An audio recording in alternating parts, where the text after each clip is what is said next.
Hello and welcome to another math video. This is just a little extra stuff here. I'm just calling it Practice Makes Perfect. Some of these problems might be helpful on the upcoming test on 5-4. So let's dive right in. Now here it says find the exact value. We did similar ones to these on the practice test where we condensed this down to a single term, but usually that single term was not solvable on the unit circle because here it says exact value. We should be able to get a final value from the unit circle. So let's look at our pattern. We've got cos cos plus sine sine. So that tells me it's going to be the cosine of a difference. Put a minus in here. And we drop in our angles. First in goes an 80, then goes a 20. 80 minus 20 is 60. So now we've got the question, what is the cosine at 60 degrees? Well, that's equal to 1/2. Exact value. All right, let's try another one. Exact value. Again, we've got a cos plus sine sine. So by the pattern, I know it is going to be the cos of a difference, a subtraction. First angle jumps in there is a 70. Next one's a 40. If we subtract 40 from 70, we get 30. And the cos at 30 is √3/2. All right. Next up, a tangent one. Now, we didn't use the formula much in class. We always did tangent was sine divided by cos. But here, if we look at this, it's definitely the tangent pattern. And up in the numerator is a plus. So that tells me this is going to be the tangent of a sum. And, of course, our first angle is 10. Our next angle is 35. If you add those together, you get 45. And the tangent at 45 degrees is equal to 1. Mission accomplished. All right, number 4. I really like this one. I forget where I found this problem, but it's a verify the identity, so it's a lot like what we did in 5-2. We're going to make the left side match the right side. Now, always look in these problems for the latest, greatest thing we're doing, and right here in the numerator, I see this cos of a difference. So we've got the cos of alpha minus beta. So the cos of a difference pattern is going to be cos plus sine sine. Cos plus sine sine. And into those parentheses go our angles. First goes an alpha, then goes a beta. And then we got another alpha, and then another beta. So what we've done here is our numerator, the cos of the difference. Now notice we do have a plus sign here, and we do have a denominator. So let's give each of these terms their own denominator.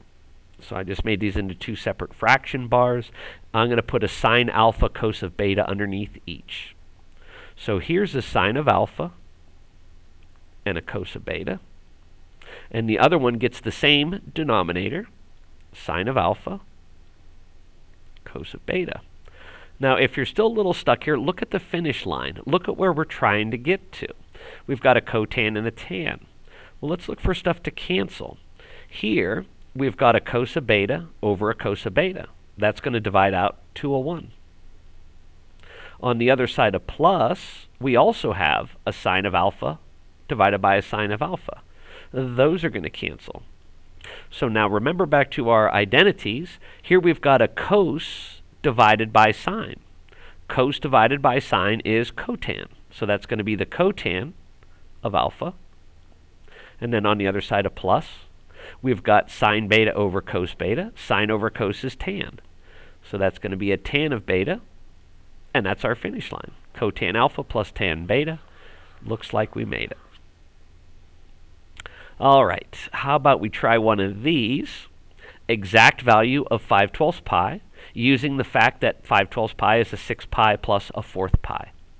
So again, don't think we're doing sine and cos and tan. We only want the sine of these two angles added together. So it's a sine of a sum. The pattern for sine of a sum is sine cos minus cos sine. And we drop in our angles. First is a pi over 6, and then a pi over 4. And after the minus, another pi over 6. and a pi over 4.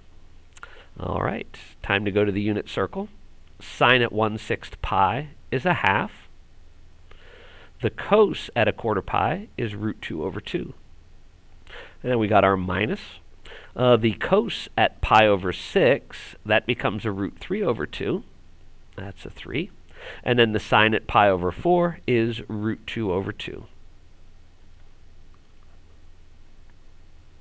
And now we just got to whittle this down to one single beautiful fraction.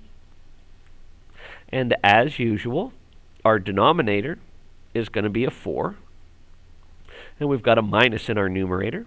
Our first numerator piece is a root of 2. Second numerator piece is a root of 6.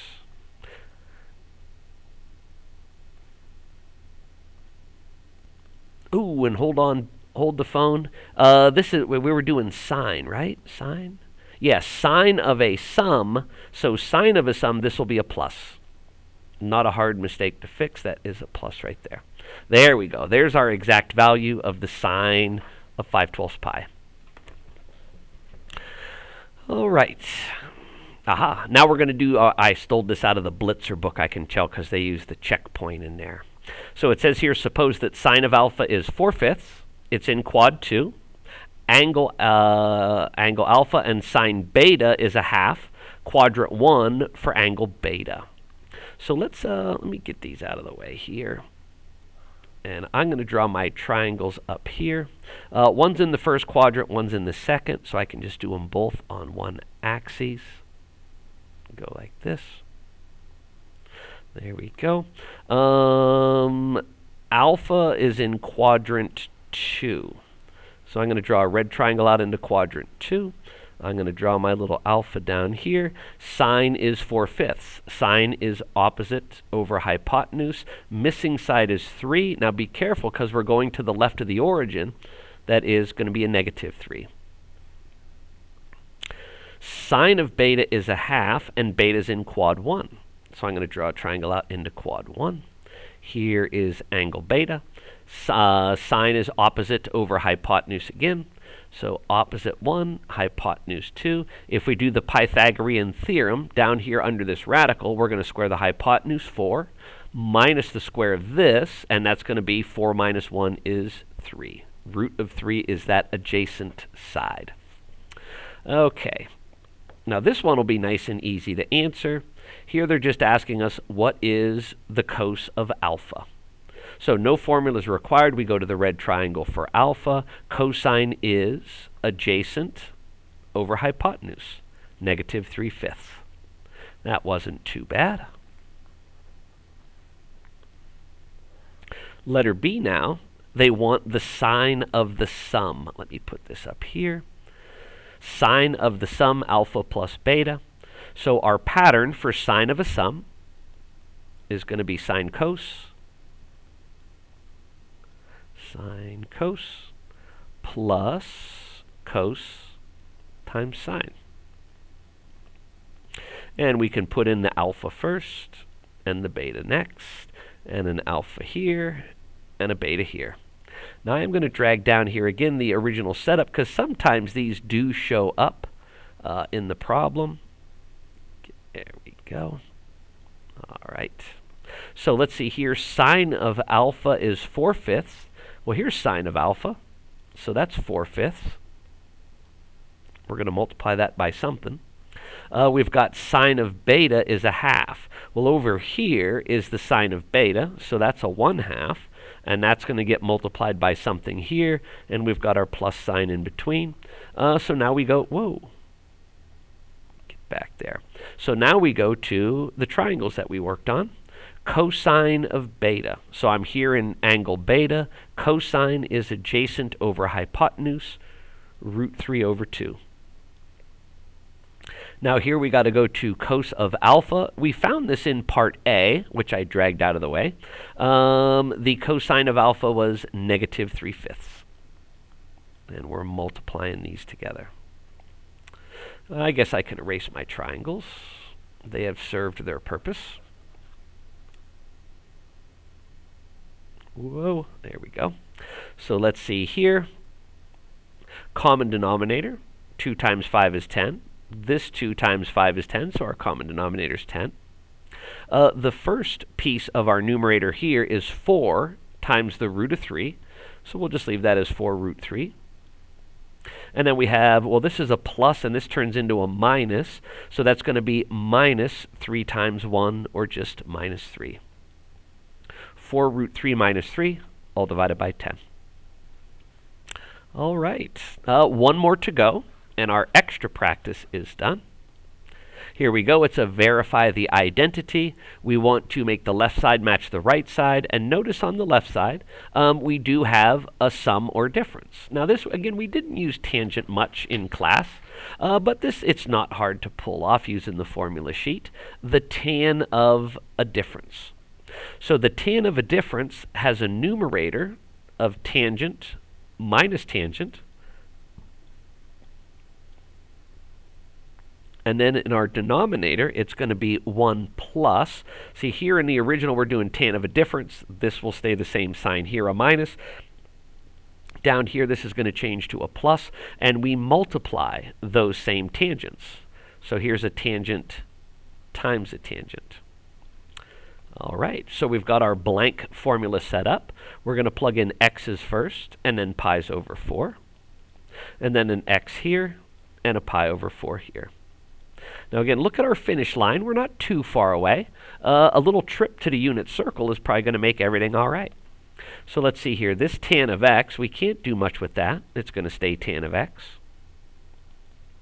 Minus tan and a quarter pi. Well, that's on the unit circle. That's equal to 1. In our denominator, we're going to have 1 plus, and then we're just going to multiply those same things together. A tan of x times a 1 is going to be tan x. Now look at the finish line. We're there.